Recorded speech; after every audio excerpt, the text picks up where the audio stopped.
Assalamualaikum warahmatullahi wabarakatuh. Innal hamdalillah nahmaduhu wa nasta'inuhu wa nastahdihi wa nastaghfiruh wa natubu ilayhi wa natawakkalu alayhi wa na'udzu billahi min shururi anfusina wa sayyiati a'malina. May yahdihillahu fala mudilla lahu wa may yudlil fala hadiya lahu. Allahumma salli wa sallim wa barik ala Muhammad wa ala ali Muhammad kama sallaita wa sallamta wa barakta ala Ibrahim wa ala ali Ibrahim fil alamin innaka Hamidum Majid. Amma ba'd. Berfungsi Tuan Imam yang sangat merdu dan fasih bacaannya pada malam ni. Tuan-tuan, perempuan, anak-anak yang dirahmati dan dikasihi Allah sekalian, alhamdulillah, tajuk kita pada malam ni adalah mengetahui batasan kita sebagai hamba, bagaimana nak mengambil keuntungan di dunia dan juga keuntungan di akhirat. Untung dunia, untung akhirat. Ya, jadi bersyukur kita kepada Allah SWT terlebih dahulu kerana dengan limpah gunanya kita dapat berada di majlis ilmu ni. Kerana kedatangan ke majlis ilmu adalah umpama air kepada pokok agar ia tumbuh subur. Kalau tidak ada air, pokok mungkin mati. Begitu juga tanpa cahaya matahari, pokok akan mati. Nak pokok perlu pada baja, kepada cahaya matahari, kepada air, dan kadang-kadang tak cukup setakat itu, ia perlu pula kepada perlindungan terhadap haiwan-haiwan perosak. Pokok durian ni ada besar kat kampung tu, tiba-tiba saja dia boleh patah rantingnya, patah dahannya, tiba-tiba menyembah bumi pokok durian yang tersergam hebat itu. Kenapa? Rupanya dalam pokok durian ini penuh dengan ulat, anai-anai. Macam tu juga iman kita kepada Allah, perlu kita pastikan kualitinya agar ia tidak menjadi lemah, layu, dan akhirnya sebahagian daripada orang itu boleh jadi murtad dia. Ya. Jadi tuan-tuan rahmati dan dikasihi sekalian, demikianlah pokok iman dalam diri. Sebab untuk menjadikan ia subur adalah dengan datang ke majlis ilmu. Ya, mendengar majlis ilmu ni sampai Nabi kita SAW menyatakan dalam hadis yang sahih, majtama'a qaumun fi baitin min buyutillah yatluna kitaballah wa yatadarasuna bainahum illa nazalat alaihimur rahmah wa ghasyiyatumus sakinah wa hafathumul malaikah wa zakarahumullahu fi man indah. Tidaklah berhimpun satu golongan di rumah Allah itu untuk membaca ayat-ayatnya, mengkaji bersama-sama, melainkan Allah beri kepada mereka ni banyak kelebihan. Nombor satu, Allah beri kepada mereka ni rahmat. Allah beri kepada mereka ni sakinah, iaitu ketenangan. Allah beri kepada mereka ni kelebihan doa para malaikat untuk mereka. Dan yang terakhir sekali, Allah menyebut-nyebut nama mereka di sisi hamba-hambanya yang mulia. Kalaulah seseorang kita ni mendapat kemuliaan, hadir dalam program orang besar-besar, orang kenamaan, orang politik, orang berpangkat, sultan lah contohnya, tentulah kehadiran kita ke tempat itu dijanjikan dengan pulangan-pulangan tertentu. Agak-agak kalau baik dengan orang kaya seperti itu, dia bagi kita basikal ke, dia bagi kita motosikal ke, dia bagi kita tanah. Anak-anak, tentulah benda berharga, tanah umpamanya. Ya, bukan sikit-sikit lah tu, dapat estate kelapa sawit, perumahan dan sebagainya. Ini kan pula kalau kita disebut oleh Allah SWT yang memiliki segala-galanya. Maka demikianlah penting untuk kita hadir ke majlis ilmu selalu. Kerana orang yang disebut oleh Allah namanya tidak akan kecewa. Sampai dalam hadis yang mengatakan la yasqa jalisuhum, orang yang duduk dalam majlis ilmu ini, walaupun hadirnya kebetulan dia singgah, dia tengok ada majlis ilmu, dia duduk, nanti malaikat membawa laporan kepada Tuhannya dengan berkata, fulan bin fulan dia bukan datang nak dengar, dia kebetulan dia singgah. Dia tengok ramai orang, dia pun duduk. Menanti isyak, dengarlah kuliah sekejap, adakah orang yang dapat bahagian? Wahai Tuhan, jawapan Allah kepada malaikat, orang yang masuk majlis ilmu ni tidak akan menderita dia, tidak akan menjadi susah hidupnya, tidak akan kebuntuan hidupnya. Maka mudah-mudahan Allah Ta'ala melimpahkan kepada kita setiap kelebihan yang dijanjikan oleh Nabi SAW itu. Tajuk kita pada malam ni, untung dunia, untung akhirat. Marilah kita berkenalan dengan seorang manusia antara yang paling banyak keberkatannya dalam Islam. Ia disebut oleh para ulama bahawa insan ini As-Sayyidul Kabir Al-Syahid Abu Amr Sa'ad bin Mu'az bin Nu'man Al-Ansari Al-Awsi Al-Ash'ari, kana rajulan abyad tiwalan jamilan hasan al-wajhi hasan al-lihiyati, fakana min a'zami an-nasi barakatan fil Islam.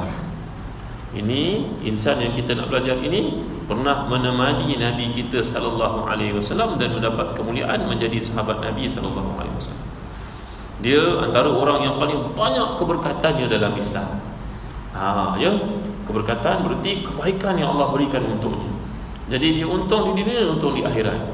Jadi kita nak belajar tentang insan ini. Mungkin kalau kita tak pernah dengar nama manusia ini, sahabat Nabi yang mulia ini, namanya Sa'ad bin Mu'adz radhiyallahu anhu. Sa'ad bin Mu'adz, sahabat Nabi ni, ketika Nabi menyampaikan khutbah Hajatul Wada di Arafah, yang merupakan haji yang pertama dan terakhir Nabi kerjakan itu, kata Al-Imam Ibn Hajar dan Fathul Bari, bilangan sahabat Nabi lebih kurang 70,000 orang. Yang kita kenal Abu Bakar, Umar, Uthman, Ali, Abdurrahman bin Auf, Talha bin Ubaidillah, Sa'ad bin Abi Waqqas, siapa lagi? Zubair bin Awam, Abu Ubaidah Al-Jarrah, Sa'id bin Zaid. Ini 10 orang yang paling mula-mula masuk syurga, dipanggil as-sabiqun al-awwalun. Ada lagi Abu Hurairah, Zaid bin Harithah, ya, ramai, Khalid Walid. Ini seorang yang jarang-jarang orang sebut namanya, Sa'ad bin Mu'adz radhiyallahu anhu. Jadi insan ini dinilai oleh Nabi SAW antara manusia yang paling banyak keberkatannya dalam Islam. Ya, kalau hadir orang seperti Sa'ad ini di kalangan kita, minta hujan turun, Allah turunkan hujan.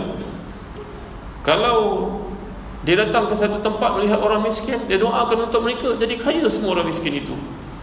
Kalau dia merawat orang sakit, datang kepadanya minta untuk didoakan, semua orang itu. Berkatnya hidup Sa'ad bin Mu'adz radhiyallahu anhu ini. Nak kenalan tak dengan beliau? Orang Bukit Tinggi, macam tak pernah dengar wajah Sa'ad bin Mu'adz. Bukan tuan-tuan saja, ustaz-ustaz pun kadang-kadang tak perasan nama Sa'ad bin Mu'adz ini, tuan-tuan. Kerana bilangan sahabat Nabi kita nyatakan tadi, ketika Nabi wafat, lebih daripada 70,000 orang. Ada yang kita tak pernah dengar namanya. Baik, kita belajar sesama. Mudah-mudahan apa-apa yang baik itu kita ambil, kita garap dalam diri kita, supaya kita pun memiliki keberkatan seperti mereka ini.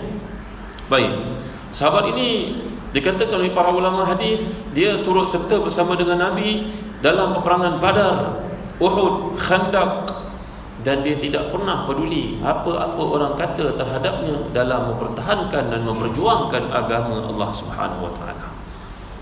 Ini namanya orang berprinsip. Orang menghormati kita bukan pada wajah kita, bukan pada pangkat kita. Kalau pangkat kita hebat tapi kita seorang yang muda mengadai prinsip, orang tidak pandang. Orang pandang orang itu walaupun kerdil, kecil tubuh badannya, tapi kerana dia berprinsip, dan prinsip itu adalah prinsip berpegang kepada Islam. Maka Sa'ad bin Mu'adz ini adalah seorang manusia yang sangat berprinsip, dihormati, disayangi, disegani, dimuliakan. Nanti kita tengok, bukan sahaja manusia di bumi sayang kepada beliau, malahan ketika kewafatannya Nabi menyatakan malaikat-malaikat turun beramai-ramai untuk meraih, untuk melihat kematiannya, menyaksikan pemergian manusia yang sangat mulia itu. Inilah kedudukan Sa'ad bin Mu'adz radhiyallahu anhu, ya. Jadi Sa'ad bin Mu'adz ini diceritakan peringkat awal ketika Islam masuk ke Madinah pada masa itu, namanya Yasrib. Yasrib, nama Madinah ni sebelum Nabi datang ditukar menjadi Madinah, asalnya Yasrib.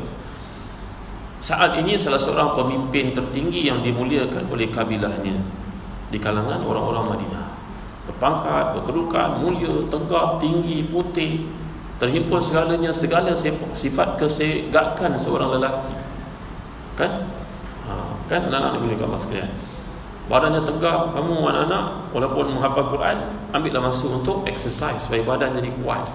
Jangan lepas subuh tidur, dalam majlis tidur, makan main bantai saja. Kena jaga kesihatan, jadi orang kuat. Kerana dalam hadis mengatakan al-mu'min al-qawi ahabbu ila Allah min al-mu'min al-dha'if. Orang lelaki yang kuat itu lebih disukai di sisi Allah daripada orang yang lembik, lemah, lesu, lembab dan sebagainya. Nabi SAW, Sayyidina Umar sebagai contohnya, menegur seseorang itu kalau badannya oversize, apa dipanggil, overweight, obesity, gemuk. Sayyidina Umar kata kepadanya, ini kenapa gemuk sangat? Sayyidina Umar tegur dia, anak bukan Ustaz, kata kamu macam cantik, rampi-rampi. Sayyidina Umar menegurnya, kenapa gemuk sangat ini? Dia jawab, ini tanda rahmat Allah. Maka Sayyidina Umar menjawab kepadanya, Bukan rahmat Allah, ini hukuman daripada Allah. Kenapa kamu orang muda tidak exercise jadi kuat dan sebagainya? Ya, saya tak masukkan siapa tuan-tuan ya, tapi kalau kita orang muda, mudah bagi kita untuk exercise. Jadikan badan kita sihat, kuat, itu yang dikehendaki oleh Islam. Jadi Sa'ad bin Mu'az radhiyallahu anhu ini seorang yang tegap, hebat, berprinsip, mulia, seorang yang kata-katanya didengari oleh oleh pengikut-pengikutnya. Sa'ad bin Mu'az radhiyallahu anhu seorang yang sangat disayangi oleh kabilahnya. Ketika Nabi menghantar seorang guru untuk mengajar penduduk Madinah tentang Islam, nama guru itu Mus'ab bin Umair radhiyallahu anhu. Mus'ab bin Umair ini juga seorang yang segak, yang kata-katanya fasih, seorang yang bacaannya sedap, macam tuan imam kita bacaannya sedap, jelas kan. Maka Mus'ab bin Umair ini ketika dihantar pergi ke Madinah, Mus'ab bin Umair radhiyallahu anhu, beliau cuba untuk mencari waktu berjumpa dengan Sa'ad bin Mu'az yang merupakan pemimpin penduduk Madinah ni. Tetapi Sa'ad bin Mu'az telah pun diracun pemikirannya oleh orang-orang Mekah ketika dia pergi menunaikan haji di Mekah, mengatakan kepadanya, wahai Sa'ad, kau pemimpin orang-orang Madinah, jangan kau dengar Muhammad ini bercakap. Kalau kau dengar, kau terpengaruh nanti. Muhammad ini seorang ahli sihir. Maka Sa'ad bin Mu'az ketika dia tawaf di Mekah, orang-orang Arab dahulu walaupun belum masuk Islam, mereka mengerjakan haji, tapi haji mereka ni menyeleweng daripada haji yang kita buat lah. Maka penduduk Arab datang ke Mekah untuk menunaikan ibadah haji. Anda nak tahu kan, mereka tidak ikut Islam yang sebenarnya, mereka ikut Islam yang sudah terpesong, Islam berhala dan sebagainya. Maka saat ini ketika dia sampai di Mekah, orang Mekah berkata kepadanya, jangan dengar Muhammad, dimasukkan dalam telinga di kapas supaya tidak mahu mendengar kata-kata terhadap kata-kata tentang Muhammad. Dia takut dia dipengaruhi sebagaimana yang dipujuk oleh penduduk-penduduk Mekah Quraisy yang anti-Islam itu. Faham anak-anak? Macam tak faham. Faham Sa'ad bin Mu'az ini akhirnya bila Nabi menghantar Mus'ab bin Umair di Madinah, dia menolak untuk bertemu dengan Mus'ab kerana dia menyangkakan kata-kata pemimpin Quraisy di Mekah itu betul. Sehinggalah Mus'ab satu hari berkesempatan berjumpa dengannya, bersua muka, terserempak dengannya dan berkata kepada beliau, hai Sa'ad, aku mendengar banyak kebaikan tentang kau. Kau seorang pemimpin yang unggul, kau orang hebat, keturunanmu mulia, kamu punya kata-kata didengari orang, kamu berani, banyak sifat kebaikan padamu, wahai Sa'ad. Boleh tak kau luangkan sedikit masa untuk aku beritahu kepadamu tentang Islam? Kalau benda yang aku katakan itu betul, mari kau ikut. Kalau kau melihat ia memang tidak betul dengan fitrah yang Tuhan jadikan, maka engkau tolak. Engkau bukan orang pandai, kan ada otak untuk berfikir, wahai Sa'ad. Kenapa engkau menolak aku begitu sekali? Benarkan aku untuk bercakap dengan kau 10 minit, 5 minit. Sa'ad melihat Mus'ab itu seorang yang segak sepertinya, berkata dengan perkataan ini, setuju, baik, aku akan mendengar apa yang baik dulu. Maka Mus'ab pun menceritakan tentang Islam, apa itu Islam, siapa itu Nabi, apa yang Islam nak, apa yang Islam suruh, apa yang Islam larang. Saat mendengar daripada awal hingga akhir, dan akhirnya dia berkata, Masya Allah, semua yang kau katakan ini telah aku amalkan. Aku tidak mencuri, aku tidak berzina, aku tidak minum arak, aku tidak bunuh anak perempuan. Ya, kalau apa yang kau katakan ini sebut, aku pun tidak setuju ada banyak Tuhan. Sepatutnya ada satu saja Tuhan.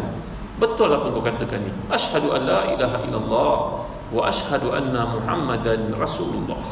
Sa'ad bin Mu'az masuk Islam. Anak-anak, dia masuk Islam. Maka berita masuknya ke dalam Islam itu sampai kepada Nabi di Mekah. Para sahabat bertakbir kegembiraan. Allahu Akbar. Sa'ad masuk Islam, Allahu Akbar. Dia ni seorang tokoh. Sa'ad bin Mu'az ini bila dia masuk Islam, dia balik kepada kabilahnya, kaumnya masih kafir di Mekah, di Madinah itu. Dia memanggil semua mereka untuk datang, dia pemimpin tertinggi. Lalu dia berkata kepada mereka semua, wahai sekalian pengikutku, kabilah yang berada di bawah naungan aku ketua kamu sekalian kan, apa pandangan kamu terhadap aku?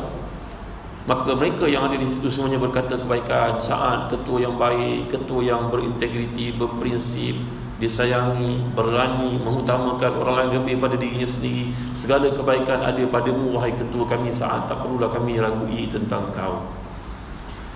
Sa'ad berkata, kalau begitu kata-kata kamu terhadap aku, hubungan kita terputus pada hari ini. Masya Allah, kenapa? Semua terkejut, semua bingung, hairan. Apa yang Tuhan katakan ini?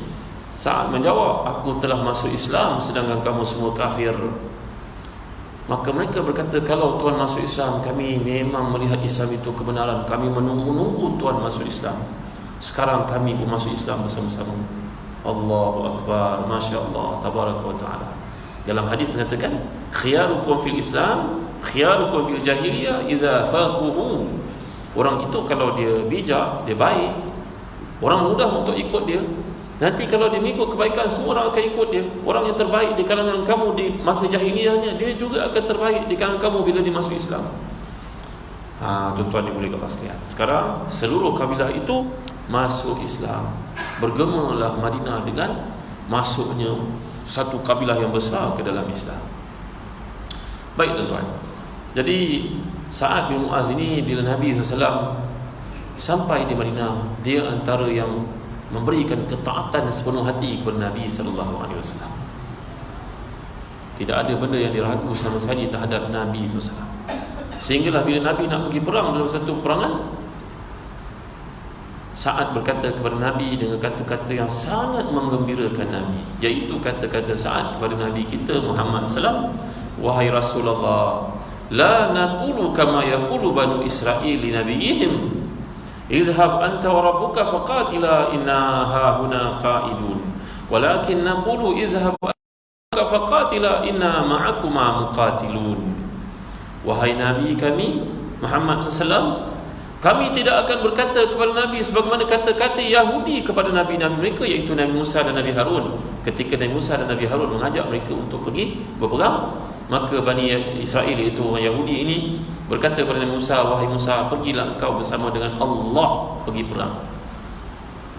Engkau dengan Allah dah cukup kan? Kerana Allah itu kuat. Kalau engkau dengan Allah pergi perang dan kemudian engkau akan menang, kami tak payah masuk perang, kami duduk sini saja yang diam. Nanti bila engkau dah pulang dengan kemenangan, kami bersama-sama meraihkannya. Betul tak tuan-tuan? Kata-kata Yahudi macam tu yang Allah SWT buat. Yahudi satu bangsa yang penakut untuk mati. Itu sebab mereka buat tembok-tembok besar keliling dekat tempat mereka. Tembok-tembok besar itu takut mati. Cukup takut mati orang Yahudi ni. Mereka jadi kuat kerana ada bangsa-bangsa menyokong mereka, dan mereka bijak. Orang Yahudi ni bijak anak-anak. Ya, mereka membuat bab pendidikan. Bab apa? Tuan-tuan perempuan yang ada dalam majlis ilmu pada hari ini, orang Yahudi, untuk pengetahuan tuan-tuan, ketika baby dikandung dalam kandungan seseorang wanita itu, maka doktor membekalkan ada muzik-muzik untuk didengari oleh baby dalam kandungan, dan dibekalkan kepada ibu ini matematik untuk dibuat sebagai exercise, homework. Kerana bila ibu mengandung ini dapatkan rawatan bulanan daripada doktor-doktor itu bukan saja menyemak kesihatan baby, malahan melihat kesihatan mental si ibu, endurance-nya, kesungguhannya, intelektualnya sudah diperiksa daripada dalam kandungan lagi. Orang Yahudi mendidik anak-anak mereka memanglah untuk jadi orang-orang bijak yang dapat straight A, tapi yang tak dapat straight A itu diajar untuk berfikir bagaimana boleh berniaga. Macam orang-orang Cina di tempat kita lah tuan-tuan. Orang Cina ni pemikirannya lebih kurang macam orang Yahudi lah tuan-tuan. Dari sudut perniagaannya, kesungguhannya, saya bukan cerita yang negatif, saya cerita yang positif, benda-benda kualiti-kualiti yang patut kita ambil. Orang Yahudi penakut sebenarnya. Jadi Yahudi berkata kepada Nabi Musa, wahai Musa, pergilah berperang bersama dengan Tuhan, nanti kami tunggu kemenangan, kami akan raihkan bersama-sama, kami tak perlu pergi kerana Tuhan dah kuat. Kami, wahai Nabi Muhammad SAW, kami berkata kepada Tuhan, kepada Nabi, pergilah Nabi dengan Allah pergi perang, kami akan ikut bersama-sama. Walaupun Nabi masuk ke lautan api sekalipun, walaupun Nabi mengharungi bahaya sekalipun, kami tetap akan bersama dengan Nabi SAW. Izhab anta wa rabbuka faqatila inna ma'akuma muqatilun. Kami akan pergi bersama-sama. Kata-kata itu didengari Nabi, Nabi gembira, seronok Nabi, sampai nampak gusi Nabi. Nabi kita tak ketawa terbahak-bahak. Kalau Nabi suka nampak gigi baginda yang putih, yang indah itu, bersinar itu, sallallahu alaihi wasallam. Ketika Nabi memberikan harta-harta rampasan perang yang begitu banyak terkumpul selepas membuka Taif, maka Nabi memberikan anugerah banyak kepada penduduk-penduduk Mekah yang baru masuk Islam, dengan tujuan untuk melembutkan hati mereka, menjinakkan mereka supaya kekal dalam Islam. Ini dipanggil mu'allafatu qulubuhum. Kalau orang Melayu sebut mu'allaf. Buruk benar bunyinya, bukan mu'allaf tau, mu'allaf. Bukan kafir, fa. Bunyi kafir itu buruk sangat. Kan sebab orang nak ubah pula, tak boleh pakai perkataan kafir dalam Quran, siapa hajar dia pula. Dan orang Melayu sebut bunyi itu tak elok, kafir bunyi, kafir. Tutup. Orang yang tidak ikut hidayah, mana hatinya tertutup, itu saja kan. Ya, tak payahlah kita pandai-pandai nak tukar terminologi itu kepada yang lain pula. Macam pandai kita pula banding. Jadi Nabi menjinakkan orang bermasuk Islam mu'allaf ini, Nabi bagi mereka harta. Macam Hakim bin Hizam mendapat beratus-ratus ekor unta, kambing dan sebagainya. Maka tersebarlah fitnah di kalangan penduduk-penduduk Madinah yang ada di kalangan mereka itu munafiqun, berkata, tengok Muhammad, kita mempertahankan beliau habis-habisan di ke Madinah, kita yang mendukung dan sokong. Pada hari ini dia dapat harta banyak, dilupakan kita dapat apa? Orang-orang munafik ini mula berbisik-bisik dan menyebarkan api dalam sekam, menyebarkan fitnah. Kan tuan-tuan, kita kalau tak puas hati dengan organisasi satu tempat, tegur dengan cara yang baik. Kita datang jumpa Tuan Pengurusi, saya rasa Tuan Pengurusi, saya nak buat sedikit pandangan. Kalau pagi kita nak buka Quran, buka bacaan Quran, baguslah. Tapi ambillah bacaan Quran imam-imam masih haram, suaranya senang untuk kita dengar. Jangan ambil orang biasanya salah, tak sedap sangat dengar. Tegur baik-baik. Betul tuan-tuan. Ya. Ada satu tempat dalam Kuala Lumpur, imamnya suka baca doa kunut panjang-panjang. Sekarang subuh pun lambat. Jadi orang yang pergi ke dia dan sebagainya. Maka kita boleh tegur imam perlahan. Tuan Imam, saya ada sikit pandangan bahawa dalam mazhab Syafi'i yang kita ikuti di Malaysia ni, Nawawi dalam Majmu', hendaklah kita menjadikan kunut itu seperti yang ada, cukup, tak payah tambah, melainkan ada perintah daripada pihak berkuasa, ada berlaku wabak dan sebagainya, ada tambahan tertentu. Tak payah setiap hari kita buat kunut nazilah, kerana itu adalah arahan daripada pemerintah yang kita kena ikut. Kita tak boleh pandai-pandai, tegur baik-baik kan. Kan bagus daripada kita jadi seperti api dalam sekam, menyebarkan fitnah, buat apa? Kan? Tanya. Dan yang ditanya pula jangan marah, jangan melenting, jawab dengan baik. Betul tak tuan-tuan? Selesai masalah. Bercakap dengan baik, berhikmah, berhikmah, dan jangan malukan orang di khalayak ramai. Orang ada maruah. Mungkin kita jumpa berduaan, ajak Tuan Imam makan roti canai ke, ini bukan cerita kat masjid tuan-tuan, ini masjid lain dalam Kuala Lumpur. Maka boleh dibuat.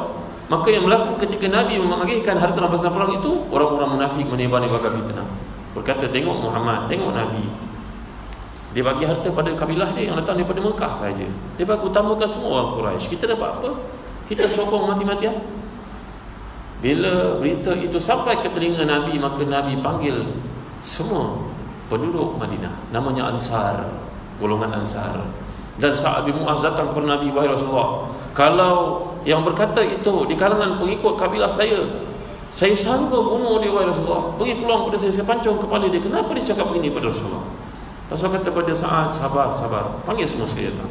Aku nak yang datang duduk kat sini semuanya Ansar. Muhajirin tidak boleh ada seorang pun keluar. Aku nak semua Ansar. Maka Nabi pun mengatakan satu kata-kata yang sangat hebat. Nabi bersabda kepada penduduk-penduduk Ansar itu, wahai sekalian penduduk Ansar, aku dengar daripada kamu kata demikian ya. Sekarang aku jelaskan kepada kamu. Ketika orang semua menolak aku, kamu menyokong aku duduk bersama dengan kamu. Orang-orang ini mereka ambil harta dunia, mereka akan bawa pulang harta dunia itu, tak kekal di mana mereka. Mereka tidak akan bawa harta itu ke dalam kubur mereka masing-masing. Adapun kamu bawa aku pulang ke Madinah. Nanti bila kamu meninggal dunia, aku akan disemadikan bersama kamu dalam liang-liang lahat di Madinah. Rasulullah mengatakan, memujuk mereka dengan kata-kata yang sangat emosional. Menangislah semua penduduk Ansar itu, berkata, wahai Rasulullah, cukup Rasulullah, cukup. Kami tak mau kata apa-apa. Kami terima Rasulullah. Kami tidak mau unta, kambing dan sebagainya itu, harta dunia semuanya akan habis. Kami nak Rasulullah SAW. Nak ceritakan Sa'ad bin Mu'az begitu prihatin kepada apa berlaku, dan berkata kepada Rasulullah, siapa di kalangan pengikut saya yang kata begitu, saya nak tunggal kepada dia. Adakah dia kata begitu pada Rasulullah SAW? Tuan-tuan dimuliakan Allah sekalian, ini kedudukan Sa'ad bin Mu'az radhiyallahu anhu. Sa'ad bin Mu'adz ketika berlaku peperangan yang besar Nabi SAW, namanya perang Khandaq, perang Ahzab, yang Allah turunkan surah khas namanya surah Ahzab. إذ جاءوكم من فوقكم ومن أسفل منكم وإزاغت الأبصار وبلغت القلوب الحناجر وتظنون بالله الظنون هنالك ابتلي المؤمنون وزلزلوا زلزالا شديدا. Pada hari itu, ketika nyawa berada di tenggorok, nak ceritakan dahsyatnya, semua orang takut. Makanan tak cukup, peralatan tak cukup, musuh mengepung dia segenap penjuru. Ya, dan orang Islam berada dalam keadaan dhaif sangat, lemah sangat. Dan Nabi telah mengeraihkan pandangan Salman Al-Farisi untuk menggali parit. Lalu Allah mengirimkan angin taufan kepada musuh-musuh Islam. Kemah mereka tercabut, hati mereka membalas sama sendiri. Adanya jasus, adanya spy yang bertindak untuk memecah belahkan mereka. Berkata, kamu yakin ke dengan ini? Mereka pecah belah, akhirnya mereka pun kalah. Mereka tak dapat serang Madinah, mereka pulang dengan hampa. Dan selepas itu hancurlah kekuatan kerajaan musyrik yang ada di Mekah. Dan Nabi membuka kota Mekah selepas itu. Tuan-tuan yang boleh kata sekian, dalam peristiwa ini Sa'ad bin Mu'adz mengalami cedera parah yang amat teruk, radhiyallahu anhu warḍah. Dia berjuang sebagai seorang yang sangat berani, tinggi, kuat.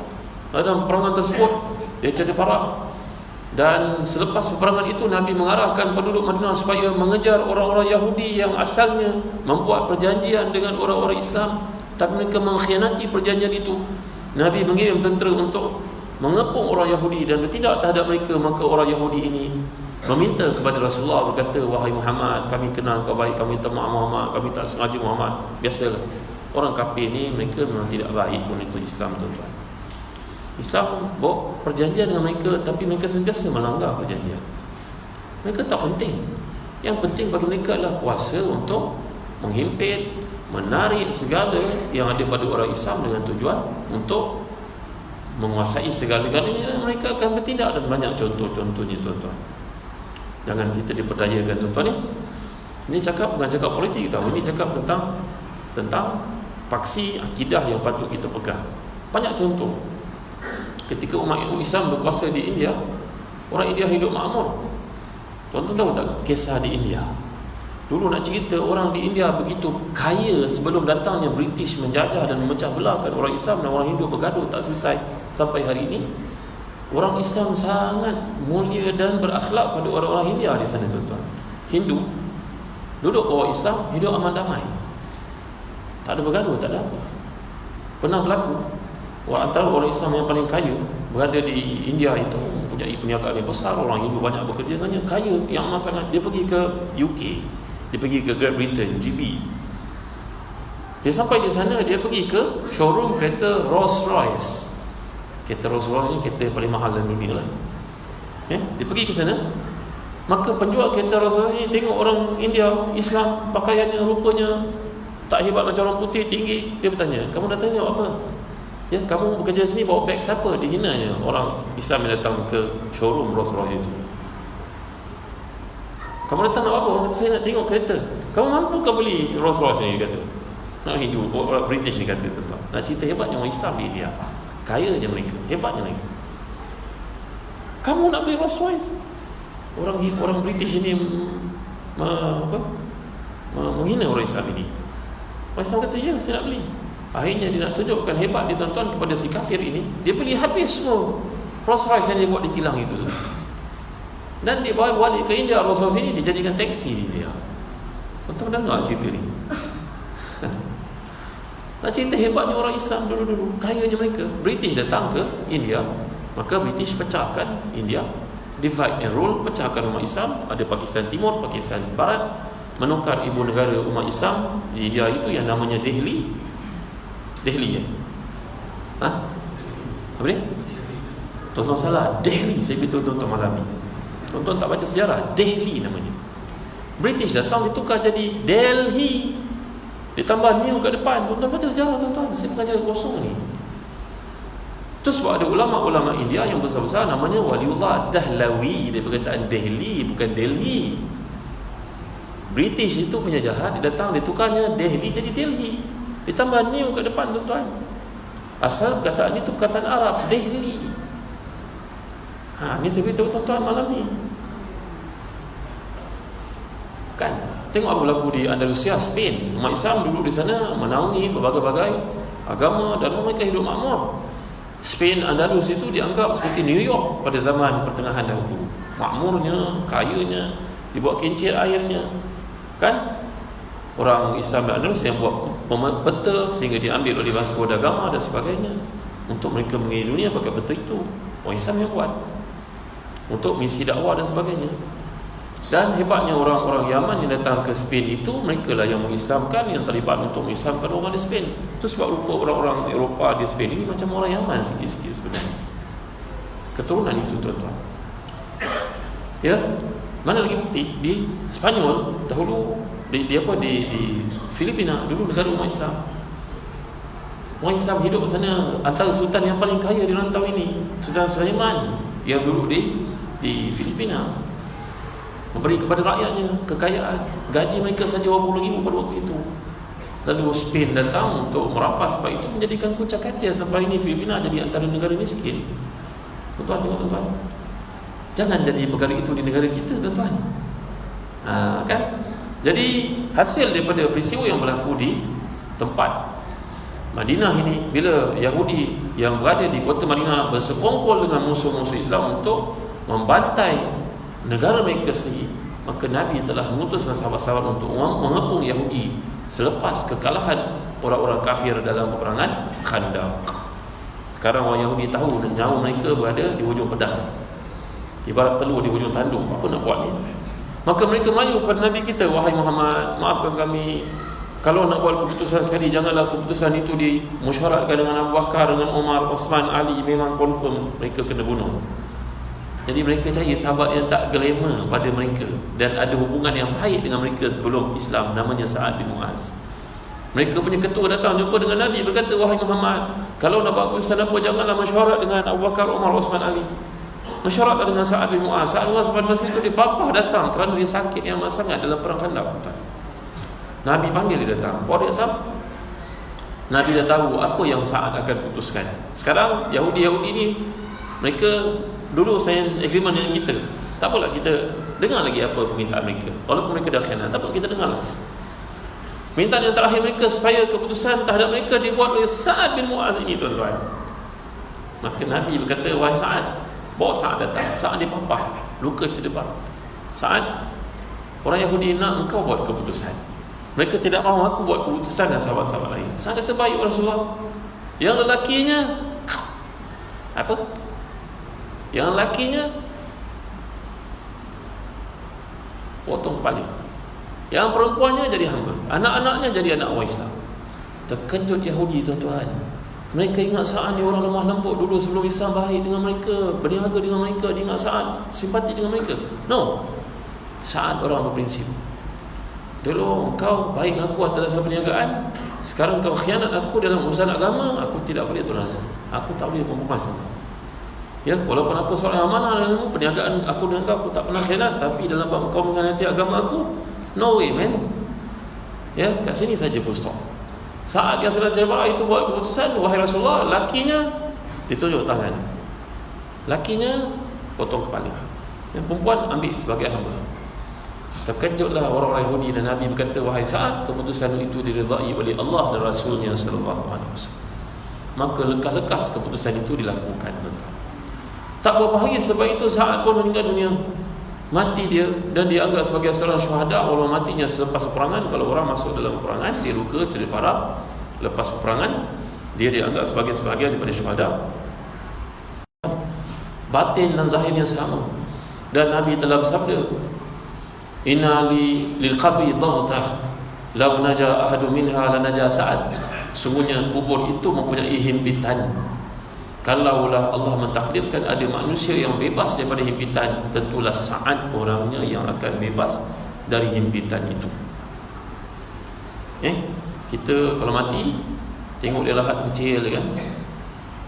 Sebenarnya kecil itu, masuk je orang itu lagi dia bertambah kecil tuan-tuan, lagi dihimpit. Kata para ulama dalam hadis, berpandu kepada hadis, orang kafir itu akan dihimpit jasadnya sampai berceragah tulang temulangnya tuan-tuan, tulang rusuknya itu menjadi hancur, bertemu satu sama lain. Adapun orang Islam yang disayangi, yang beriman, bertakwa, para hafiz, para salihin, kubur itu menghimpitnya. Tetapi menghimpitnya kubur itu seperti memeluknya seorang ibu akan anaknya selepas lama tak berjumpa. Allahu Akbar, Masya Allah, Tabaraka wa Ta'ala. Ini benda gaib tuan-tuan. Kalau kita gali kubur nak tengok memang tak jumpa dah tuan-tuan. Ia adalah perkara ghaibi sam'i, perkara yang sampai kepada kita. Ya, jadi apa yang telah kita pelajari dalam kisah tentang Sa'ad bin Mu'az radhiyallahu anhu ni adalah seorang insan yang hebat dalam hidupnya dan dalam matinya, untung dunianya, untung akhiratnya. Orang yang saleh seperti Sa'ad ini tuan-tuan, walaupun sebelum Islam kebaikan-kebaikannya tetap dikira oleh Allah, kerana Nabi pernah bersabda, aslamta ala ma aslafta min khairin, kepada seorang sahabat namanya Hakim bin Hizam. Kita ni kadang-kadang ada kawan yang bukan Islam dalam hidup kan. Doktor ada kawan doktor, engineer ada kawan engineer, cikgu ada kawan cikgu, apa sajalah, jiran ada kawan jiran kita. Mereka ni kalau kita lihat orang baik-baik, sikapnya, perangainya, kejujurannya kadang-kadang mengatasi orang Islam. Pernah tak kita cuba pujuk mereka, hadiahkan mereka, bagi mereka panduan ke yang boleh menyebabkan mereka tertarik dan dapat ikut Islam? Pernah cuba tuan-tuan? Kerja ini tidak boleh berhenti tuan-tuan ya, kerana dibuat dengan penuh keikhlasan, kesungguhan. Saya terdengar satu cerita ini disampaikan seorang ulama namanya Dr. Ratib An-Nabulsi. Peristiwa ini berlaku mungkin di Denmark. Di Denmark, orang Islam mereka bergerak dalam kumpulan minoriti, mereka ada Islamic Center di sana. Jadi orang-orang yang mempunyai wang, mengumpulkan duit, maka mereka buatlah apa-apa aktiviti. Antara aktiviti yang dilakukan adalah menyebarkan risalah-risalah Islam. Dia buat brosur yang kecil-kecil, Tuhan sayang kamu, marilah jadi ahli syurga, ayat-ayat dia. Maka risalah ini diberilah kepada orang-orang bukan Islam itu, di bus station, di mana-mana. Orang-orang barat mereka suka membaca. Maka pada satu hari, ustaz yang bertugas di Islamic Center ini melihat brosur yang booklet yang ada itu dah tinggal tak banyak, mungkin dalam beberapa line saja lagi. Maka dia kata pada anak di usia 8 tahun, Muhammad, hari ini kita tak payah bagi brosur nak, sebab stok yang bagus tak sampai lagi. Brosur ni ada berapa belas slide je dengan ayat. Kalau ayah datang minggu depan, nanti ayah ajak kau. Sebab biasanya dia ajak Muhammad ini pergi bagi brosur kat orang-orang kafir. Itu sebagai daripada kerja imam ini di Islamic Center itu. Anaknya berkata, ayah ada berapa slide pun tak apa lah ya, kita buatlah macam biasa. Tak payah nak, air ni sejuk, salji turun kat luar ni. Peristiwa kat Denmark ke Belgium, saya tak ingat lah. Yang penting anak ini pujuk ayah dia. Ayah kata tak apa nak, berapa slide ni kau pergilah seorang, ayah duduk kat sini. Ayah mungkin ada orang datang nak kahwin ke nak apa, ayah duduk sini, ada orang tanya hukum. Maka si anak nama Muhammad ini bergegas keluar. Hebatnya budak kecil ni tuan-tuan ni, usia 10-11 tahun ni, ambil brosur ni, pergi bagi orang kat bus station, bagi orang tengah duduk. Dan tiba terakhir sekali tangannya ada sekeping lagi, satu booklet lagi. Dia tengok tak ada orang depannya, bus station, bus stop tak ada orang, kat situ tak ada orang. Dia nampak sebuah rumah. Rumah itu menarik perhatiannya. Dia pergi kat rumah tu, dia mau ketuk rumah. Ketuk itu rumah 3 kali ketuk. Dalam Islam mengajar kita, maka tak ada orang buka, dia pun nak balik. Tiba-tiba sebaik saja dia pusing nak balik, keluarlah seorang perempuan tua. Tengok budak kecil lelaki ni, berkata kepadanya, ada apa nak? Ada apa cu? Ada apa kau datang ni waktu sejuk-sejuk macam ni? Budak lelaki nama Muhammad dia kata, nenek, ini ada satu bahan hadiah untuk nenek, bacalah nenek. Rupa-rupanya dengan baca brosur booklet itu tuan-tuan, pada hari itu nenek itu masuk Islam. Dan cerita dia masuk Islam sangat menarik. Dia pada hari Jumaat itu, ketika datang Muhammad ke rumahnya mengetuk, dia betul-betul duduk dekat sebuah kerusi dan di hadapannya ada tali siap sedia untuk menggantung dirinya. Suaminya mati 6 bulan yang lalu. Anak-anak orang putih ni kalau mereka besar, mereka tak peduli dah mak ayah. Itu sebab orang-orang bukan Islam, mereka ada Father's Day, Mother's Day. Mereka celebrate itu setahun sekali. Dah tak ada benda-benda lain tuan-tuan, masing-masing bawa diri. Terutamanya negara-negara seperti itu lagilah orang semua individualistik, tak boleh tahu mak ayah. Dia hampir-hampir bunuh dirinya. Tiba-tiba bila dia dengar ketukan di pintu itu, hatinya terbuka, dia pun turun kat kursi, dia pergi ambil. Dia ambil brosur itu, dibacanya. Dia baca brosur itu, didapati inilah benda yang hilang daripada hidupnya yang dia cari-cari, iaitu ketuhanan. Tak ada penjelasan dalam Bible yang selaras dengan hatinya. Dia baca, menangislah dia. Dan dia melihat alamat Islamic Center itu pada hari Jumaat berikutnya. Dia datang ke Islamic Center itu, ada kegiatan mengislamkan orang pada Jumaat. Dia datang, dia kata pada imam, mana dia ada seorang budak lelaki kecil datang ke rumah saya minggu lepas, mukanya sangat bersih macam muka malaikat, kata perempuan itu. Imam itu tergamam, terkejut dia. Siapa lagi kalau bukan anaknya? Dia kata dia sebagai Muhammad, Mesri Muhammad, kenal tak nenek ni? Kenal, saya bagi brosur minggu lepas. Nenek itu memeluknya berkata, wahai Muhammad, engkau mengubah hidup nenek. Dia tak tahu tentang Islam. Pada hari ini nenek baca benda ini, nangis dia, tuan. Kalau tidak, nenek itu dah mati sebagai orang yang masuk neraka. Dapat kena ruginya suami nenek tak dapat masuk Islam. Jadi kerja tuan-tuan, kerja-kerja Islam ini tak boleh berhenti. Bagi orang baca, ada orang yang hatinya lurus tapi dia tidak ada peluang untuk tahu. Memang di akhirat besok dia tidak ada hujah untuk berkata apa-apa kerana Islam itu terlalu jelas. Tapi alangkah baiknya kalau kita jadi pembuka bicara, la anna hadiyallahu bika rajulan wahidan khairul laka min humrin na'am. Kalau seorang itu masuk Islam dengan sebab kamu lebih baik bagi dunia seisi kandungnya. Cubalah kita tuan-tuan ya. Jadi mudah-mudahan apa yang telah kita pelajari daripada hidup saat pada malam ini, kita lihat kualiti-kualiti yang ada sebagai manusia yang untung di dunia juga di akhirat. Nombor satu, akidah mau betul tuan-tuan. Akidah ni pula mesti didasari dengan ilmu. Ya, belajar. Mula-mula boleh ikut-ikut anak-anak, tapi lama-lama kena belajar supaya faham. Bila kita faham, bertambahlah iman dalam diri kita. Lepas tu kena amal. Macam Sa'ad bin Mu'adz ini dah tahu, belajar, terus amal. Tak ada tangguh-tangguh. Itu sebab antara doa yang paling penting yang tuan-tuan kena baca selalu.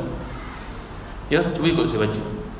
Allahumma inni as'aluka nafsan bika mutmainnatan tu'minu biliqa'ika wa tarda biqada'ika wa taqna'u bi'ata'ika. Allahumma inni as'aluka nafsan bika mutmainnatan tu'minu biliqa'ika wa tarda biqada'ika wa taqna'u bi'ata'ika.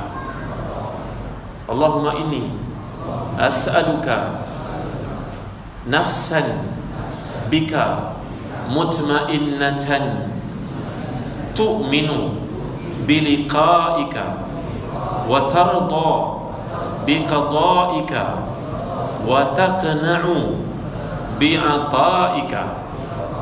Ya Allah, aku mohon kepadamu jiwa yang tenang, meyakini pertemuan denganmu,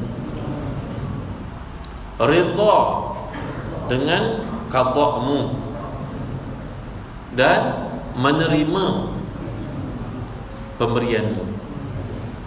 Mudah-mudahan tuan-tuan kita dapat amalkan doa ini. Jadi kita orang macam Sa'ad berprinsip untuk Islam tidak boleh kompromi. Ya, melihat Islam itu keutamaan. Jangan longgar sangat. Bila orang bukan Islam nak benda-benda macam-macam, kita ni macam tak ada prinsip pula. Sedangkan orang bukan Islam itu untuk hak-haknya dia tak mau kompromi sikit pun.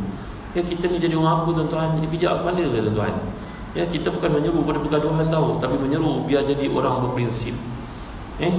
Jadi orang berprinsip. Prinsip untuk Islam. Jadi macam Sa'ad yang tidak boleh kompromi sikit pun.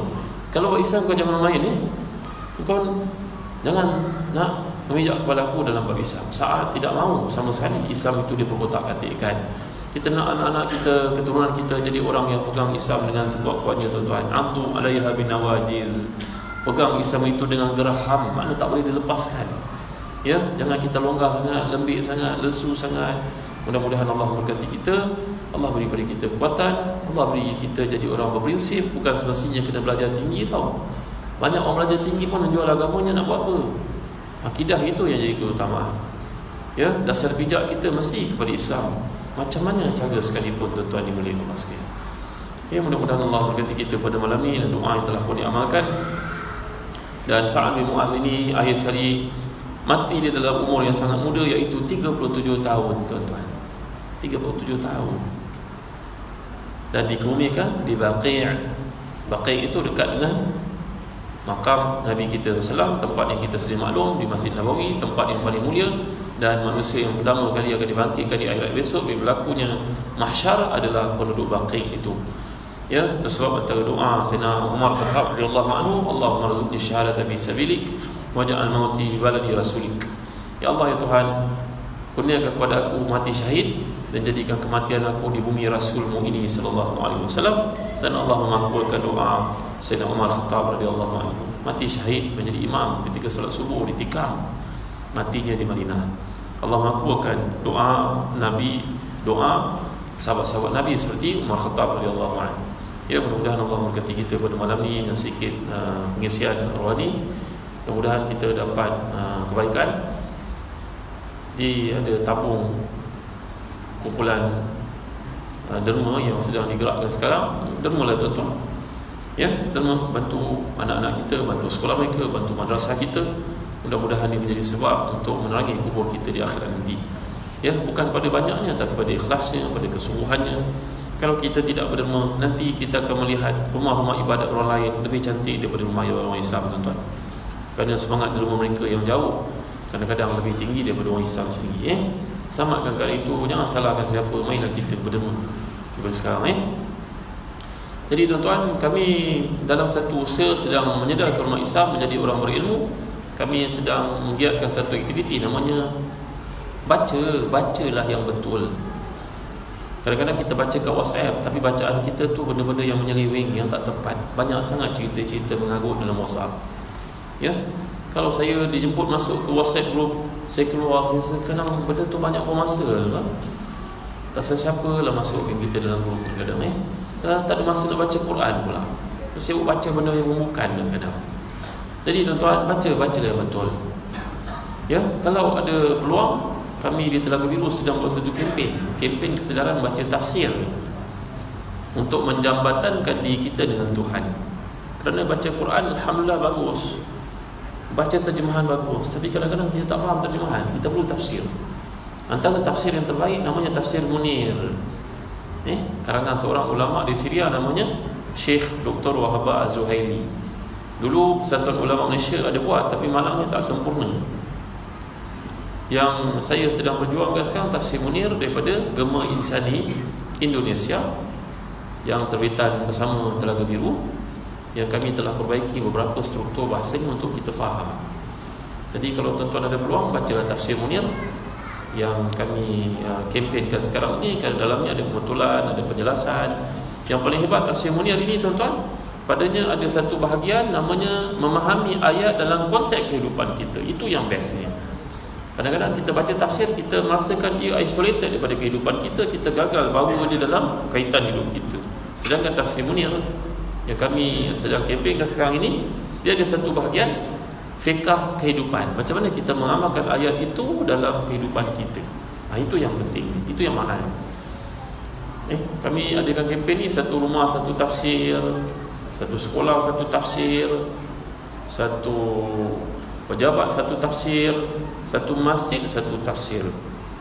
Ya, kalau kita mungkin membuat investment telefon beribu-ribu, apa salahnya kalau kita beli tafsir Munir baru 1,100 untuk faham 30 juzuk Al-Quran. Ada rumahnya cantik, tuan-tuan boleh tengok kat Facebook saya selalu masukkan tafsir Munir, dan saya masuk dalam program TV tentang tafsir Munir. Tuan-tuan boleh tengok. Miliki tafsir Munir tuan-tuan untuk kita memahami kehidupan, maksud ayat Allah itu yang diturunkan kepada kita sebenarnya. Di samping itu kami juga mengadakan kempen kesedaran baca solusi. Dalam majalah solusi ini membawakan penjelasan ilmu, tapi dalam pakaiannya yang baru. Kan dulu tuan-tuan pakai kopiah lain daripada orang sekarang, serban sekarang lain daripada serban dulu kan. Orang perempuan isteri kita pakai tudung lain daripada dulu, tudung juga. Tapi solusi kita cuba bawa ilmu dalam kualiti masa kini, bahasan masa kini, segar macam orang faham pada hari ini. Kerana bahasa-bahasa lama atau suasana lama kadang-kadang tak berapa sesuai lagi untuk kita bawa. Maka majalah solusi yang kami perjuangkan ni tuan-tuan, isi dia motivasi, fardu ain, kisah-kisah para sahabat macam Sa'ad bin Mu'az, tafsir Quran dalam versi yang baru dan satu library, satu mesej, satu tafsir, supaya suasana membaca ni wujud. Kita dah cerita tadi, kadang-kadang kita baca handphone, padanya banyak maklumat yang kurang tepat kan. Cuba kita baca buku, buku, pegang buku seperti baca. Para ulama berkata wa khairu jalisi zaman kitab, sebaik-baik teman pada zaman fitnah adalah buku. Allah bin Mubarak, sahabat baik kepada Imam Malik yang terkemuka itu, dia bila duduk sembang orang, kemudian dia pun jalan, masih dia pergi. Dia dilihat membaca buku. Orang bertanya kepadanya, bercakap dengan kami. Dia kata, aku bercakap dengan kamu buat apa? Baik aku bercakap dengan para sahabat. Aku baca buku-buku ni, aku bercakap dengan para sahabat, para tabi'in, para ulama. Tapi aku bercakap dengan kamu banyak benda kosong, membahas nasi. Jadi membaca ini menambah ilmu, mendekatkan diri kita kepada Allah. Jadi cuba tuan-tuan sokong kerja ini. Kalau kita tak buat, tak ada orang yang boleh buat. Tuan-tuan pergilah ke kedai-kedai buku besar, macam hari ni ke esok tu, tuan-tuan tengok siapa duduk kat kedai buku tuan-tuan. Siapa duduk berbaris membeli buku, duduk di rak-rak buku membaca. Anak-anak kita ke tuan-tuan? Anak orang lain, anak bangsa lain. Itu sebab mereka maju tuan-tuan, kerana mereka kuat membaca benda-benda yang baik. Mungkin anak-anak orang Islam sibuk dengan benda-benda lain yang merugikan, basikal ajaknya kan, main handphonenya, berfacebooknya, berinstagramnya. Anak orang lain tak ada tuan-tuan. Mereka baca membina ilmu. Marilah kita ubah tradisi yang salah ni tuan-tuan. Kita wujudkan suasana membaca. Mari kita wujudkan sudut baca di masjid kita ini. Setakat ni saja dulu. Terima kasih tuan. Tadi Tuan Kursi kata berhentilah, senang suku saya bagi diskaun di bulan ini. Cakap banyak salah. Terima kasih tuan penjemputan tuan-tuan. Saya gembira jumpa tuan-tuan, orang baik, orang saleh, bakal-bakal di syurga. Anak-anak yang dimuliakan Allah sekalian. Doa untuk ustaz kenang daku dalam doa. Jadi setakat ni saja dulu. Mudah-mudahan Allah berkati kita pada malam ini. Sekali lagi sama-sama kita akhiri dengan doa. Alhamdulillah rabbil alamin, wassalatu wassalamu ala asyrafil anbiya'i wal mursalin sayyidina Muhammadin wa ala alihi wa sahbihi ajma'in. Allahumma zidna wa la tanqusna wa akrimna wa la tuhinna wa atina wa la tahrimna wa athirna wa la tu'thir alaina wardina warḍ 'anna. Allahumma ati nufusana taqwaha wa zakkiha anta khairu man zakkaha anta waliyuha wa mawlaha bi rahmatika ya arhamar rahimin. Allahumma a'inna ala dhikrika wa syukrika wa husni ibadatik. Allahumma inna nas'aluka nafsan bika mutma'innah tu'minu biliqa'ika wa tarda biqada'ik wa taqna'u bi'ata'ik. Rabbana atina fid dunya hasanah wa fil akhirati hasanah wa qina 'adzabannar. Sallallahu ala sayyidina Muhammad wa ala alihi wa sahbihi wa sallam. Alhamdulillah rabbil alamin. Allahumma